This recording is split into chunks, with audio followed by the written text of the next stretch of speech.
So much for your company. I am Pius Kujubaka. To our very first story, the National Petroleum Authority says it has ordered importers to stop the supply of fuel to the country from 1st January 2024 following concerns of fuel quality issues hampering the efficiency of some vehicles. This comes on the back of agitations by fuel consumers raising questions about the quality of fuel they purchased at some stations. Although the NPA admits the challenge, it said steps have been taken to flush out the commodity from the system. Dr. Sahid Ubaidallah Kutia is the head quality control at the NPA. Somebody will ask before that what have changed, because we have been fine. So we have to do a back check. So we realize that apparently, even though our standard is a manganese of 18, we had other parameters that are more of Euro 5 equivalent. And that compelled a lot of the importers to bring us fuels that have less than 2 manganese, milligram per liter consistently. Okay. So we've been enjoying a higher grade, even though our standard was not exactly the same. Because our standard, the current Ghana standard, for petrol, GS 140. Are we going to change that standard? We've already changed. We've changed it. We've changed it. As a result of this, we have to do an emergency. So when we realize that's the good thing, when we quickly realize, in fact, the chief executive of NPA, Dr. Mustafa Abdul Hamid, have to call the GSA Director General, Professor Dodu. The two quickly agreed and put a committee in place, and within 2 months we had finished with the standard. I think it's now going for public comment, but however, the NPA have taken a proactive role to talk to the main importers that, look, this is the situation. The standard currently will allow you this, but in view of the impact on consumers, we plead with you not to bring fuels of these until the standard becomes effective. Okay. But we've given them an effective date of 1st January. Okay. But we've gone ahead to start some level of to plead with them okay. to ensure that fuels of that range does not come in. Okay. So the top part of the chain is fine.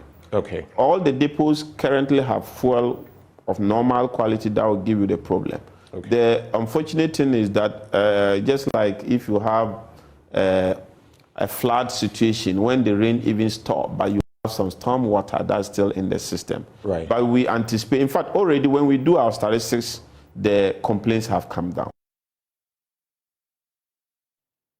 All right, so let's have a discussion on the back of this as we've been joined via Zoom, Chief Executive of the Chamber of Bulk Oil Distributors, Dr. Patrick Kwekufori, for some thoughts on that. Thanks so much, sir, for joining me on Business Live.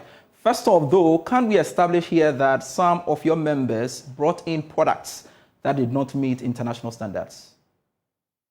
I can refute that claim. If you really listen to the quality control director, he was emphatic that the range that they gave us allow that. And let me use this medium to clear the air. There is any importer who can bring in a product that does not meet the specification within the country. So what normally happens is that once your vessel is at anchorage, before even they will allow you to bet, they need quality certificate, of which independent lab, the regulators lab, normally we use Temoy Refinery Lab, and now GSA, Ghana Standard Boards. All these institutions will test the various components that they are looking at before you are allowed to get a product in. What happened? What might have happened is that we're looking at it from just the consumer or the importer's perspective. There is another angle that they need to look at, because many a times you hear even in Europe that the car manufacturers are calling certain car with certain engine specifications that may not necessarily align well. So why is it that the issue that some people are even trying to claim, the same importers who bring in the product, certain car brands are not experiencing that difficulty or challenges, but others are experiencing. So clearly, there is also an issue with some of the car manufacturers and the kind of specification that the engine requires. But whatever it is, they are the regulators, and we would like to commend them for the proactive nature only, which they've engaged the stakeholders, like you said. We've been going back and forth in the last 2 to 3 months with regards to this specification. But we are confident that the issue could be resolved, but we need to look at it holistically and not necessarily look at it targeting a particular group of people. With that said, looking at the decision they've taken now, from January 1, we are told importers would stop the supply of fuel, especially the ones with these new specs. Have you been engaged on that? We've been engaged. And this is the interesting part. If you set up a limit, and I'm blending from any lab or from any blending facility, I would want to make use of the allowable specification that you've given me. Now, clearly, they've come up with around 95. From 3rd January going, we should do 6 manganese per liter. It's okay. It means you gradually improving the standard of petroleum product that comes into the country. Already, as a country within the sub-region, we've got the highest specification, which really moves us now closer to the top tier European fuel specification. With around 95, they are insisting all the new guidelines stipulate that we should bring in 2 magnesium per liter, which is okay with us. But in all this, there are certainly an impact that comes with it with regards to pricing. And these specifications will definitely have some level of changes to the premiums and then also the specification that they are going to bring in. You look at salt, for instance, the sub-region we do more or less the minimum compared to our neighbors. So clearly, these standards comes up with some level of premium payment. I see. So is the timelines enough to be able to meet this directive coming from the NPA?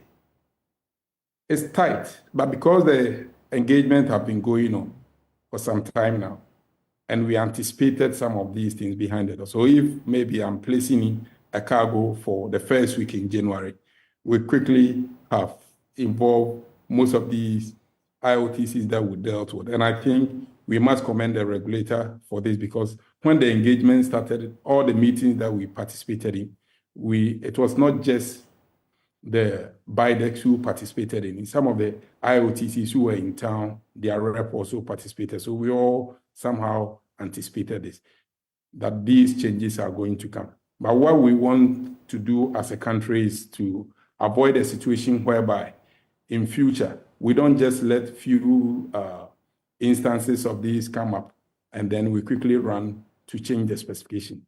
This is where we tag the authorities involved, the standard board, and then even our research institutions, and also the car manufacturers who brings in those cars to also, and even at the custom level, the point of entry, the engine specification and its impact on the local fuel that we are using should all be aligned. But we should not necessarily wait till complaints like this come up before we seek to do this. But we'll definitely accept the new challenge and then abide by the regulations as we've always done.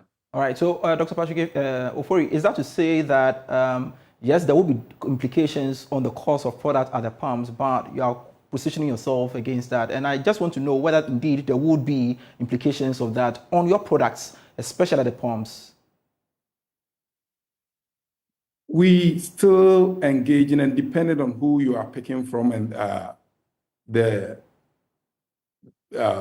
volumes that they are bringing in. You know, normally when you are bringing in a vessel and you know there are a lot of off-takers within the sub-region, you know that if you are bringing a bigger vessel, you can then reduce the parcel side and then distribute it along. So now if you are coming in with a certain specification purely for a particular group of customers, let's say Ghana, that the other sub-regions are different, the logistics and other things may impact on that. But be it that may, we still think that we can negotiate and ensure that there isn't that much impact financially on that. But what we'll be looking for is to engage the regulator so that it does not somehow affect our export, because most of our members import the products in country and then export to our neighboring countries, Burkina, Niger, and others, whose specifications are somehow different. So these are some of the logistic challenges that we anticipate. But I think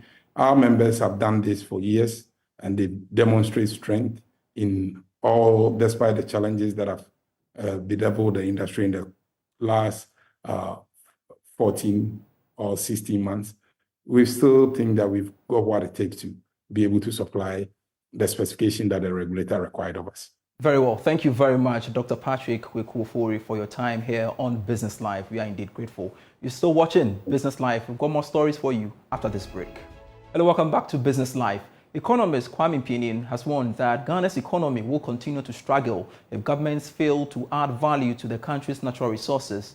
He argued that adding value to mineral resources will provide an opportunity to grow the manufacturing sector and also create jobs for the citizens. Speaking at the UPSA Annual Leadership Lecture 2023, Mr. Pinin criticized the arrangement under which Ghana's lithium has been given out without adding value to it before it is exported. Guarantee is when the government says, this engineer, Joe Ejaho, he has 15 years business experience in mining, gold mining. Okay, Joe, you can, if we give you a gold concession, you can mine it. Yes. What do the companies from Australia, America, what do they come to do? They come, they borrow money, hire our people, hire other experts from outside. We give them the concessions. They then take the gold that is in it. So on the ground, it's $500 billion of gold. Capitalize it, go to the market and borrow. Why can't Engineer Joe Ajaho be given a sovereign guarantee of $100 million? And all the sovereign guarantee says is that any bank here in Ghana or outside who finances Engineer Joe Ajaho, $100 million, if he's not able to pay, will pay. And the gold in the mine will now be part of his assets. What bank will not finance him? He can then recruit Ghanaian engineers, Australian engineers, American engineers to do it. And then we will not be sitting in our bars complaining the gold mines are leaving only 15% in royalties. The oil, we get only 15%. On to one of our headline stories. The Bank of Ghana has vowed to strictly enforce the rules covering foreign exchange and forex market operations. It is coming on the back of recent sanctions against some banks and financial institutions. George Wiafe reports. Ghana's resolve to enforce these laws has resulted in 3 commercial banks and another financial institution sanctioned in line with these regulations. This has resulted in some arguing that it could have some serious repercussions for these financial institutions and how that could affect efforts aimed at promoting financial inclusion. The action has resulted in naming and shaming some of these institutions that have breached the laws. But the Bank of Ghana is insisting that it will stop at nothing in enforcing these regulations. Sources close to the regulator have told Joy Business that some of these measures have contributed to the marginal stability of the Ghana cedi that we've witnessed over the past 2 weeks. The central bank also believes that it is necessary to carry out these actions as it will send some signals to other players and other financial institutions that it doesn't condone these practices in the banking and financial space. But for some, how long would the Bank of Ghana be able to strictly enforce these measures and actions, especially when it argues that it has contributed to the cedi's marginal stability that we've witnessed on the market? All right, so let's bring in the views of a finance lecturer at the University of Ghana Business School, Dr. Benjamin Amoah. Thanks so much, Dr. Amoah, for your time here on Business Live. Good move or bad one by the Bank of Ghana, you would say? It is a good one for the central bank to come out to enforce some form of discipline in the market. Of course, the Foreign Exchange Act 2006 at 723 mandates Bank of Ghana to implement the act. So it's expected that Bank of Ghana will have its eyes on the ground and then to bring licensed institutions that go against the law or the act to be punished or be penalized. That is, if they are found to be doing something that is outside the provision of the law. So it is right that the Bank of Ghana is doing that. All right, the central bank claims that this measure has contributed to the cedi's marginal stability. Are you convinced?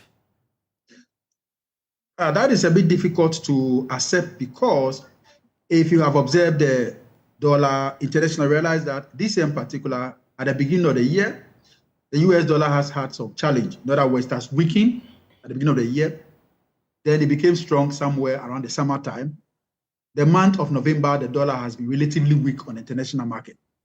Of course, you can make the argument from the Bank of Ghana side that Bank of Ghana has been successful in maintaining some level of stability. But you see, if we accept Bank of Ghana's argument, are we saying that when the dollar was having the serious challenge last year, we had market participants on the market engaging in some of these things, and Bank of Ghana did not discipline them? The answer is no. You see, our economy has gone through some difficulties, very, very hard times. We are coming out, but to attribute this particular stability to be because of fintechs like what we just heard last month, engaging in some illegal activities, cannot be entirely true. It is the case that the economy with IMF is having some support. And that support is what is giving us some level of stability. One can also accept that, yes, maybe some of these forex activities of Bank of Ghana is contributing, but one cannot solely attribute the stability to the actions of what I'll call some forex market participants who may be engaged in some underhand dealings. Well, that would be too difficult for one to accept. But of course, contributing, yes, maybe they may have contributed. I see. Now, there are some who are worried that this move could have an impact on the confidence in the banking sector if the regulator indeed presses hard with that action. As a matter of fact, the regulator must press hard because, see, one incentive for regulation is to boost and to improve public confidence. And so if you have a regulator who is very lax, a regulator who is found sleeping on the job, then things will go wrong, and that will rather erode public confidence in the financial market. So if the regulator, Bank of Ghana, will come hard and will insist that the right thing is done per the law or the laws that govern the financial institution space, especially the deposit-taking institution space and the players within the forex industry, per Act 2006 at 723, then that is the right thing to do. And so one will expect Bank of Ghana to do more of this. And as they succeed in doing more of this, it rather boosts and help build the needed public confidence in the economy. It is better than practicing what you call regulatory forbearance, because if you allow the market to go its own way without regulating, it will not end well for you. And so what we have experienced with these fintech companies veering into forex and not playing according to what the law says is a slight variation of the regulatory forbearance position. And so it is right that Bank of Ghana is coming out, and Bank of Ghana is encouraged to deal strictly and to deal forcefully with some of these things. And for you, that should be the way to go, right? Absolutely, that is a way to go, so that at least we all have confidence in transacting with the financial markets. We are grateful for your time, Dr. Benjamin Amoah. He is a senior finance lecturer at the University of Ghana Business School, sharing his perspective with us on the subject matter. Thanks so much, sir, for joining us. A while longer in the banking industry, because the managing director of Zenith Bank Ghana has stated that the bank will continue to prioritize its clients and provide the best of service to them. Speaking at the bank's light-up ceremony in Carol's Night, the manager said, despite the challenges faced by the banking sector in 2023, there is hope of a rapid economic recovery, which will be spearheaded by the financial sector. End of year festivities and also the birth of Christ is our sure foundation and the giver of hope. Last year, at our light-off ceremony and carols night, we prayed for hope. And we have come back a year later to give thanks to God. 2023 has been a very remarkable year for the bank. Despite the harsh economic challenges, we have achieved feats never recorded in the history of our 18-year of operation in this country. These are successes that are chalked up despite the challenges and well-documented uncertainties that rocked the banking industry in the early part of this year. With the performance so far, we are determined, we are motivated, we are very confident of closing the year very well as a bank. And thanks to all of us that are seated here, that are watching from the north to the south, from the west to the central to the east of this country. I owe all of you a whole lot of gratitude. Part company here on Business Live. I am Pius Kojo Baka. For more stories, do log on to myjoyonline.com/business. Always a pleasure serving you. I leave you with some international business.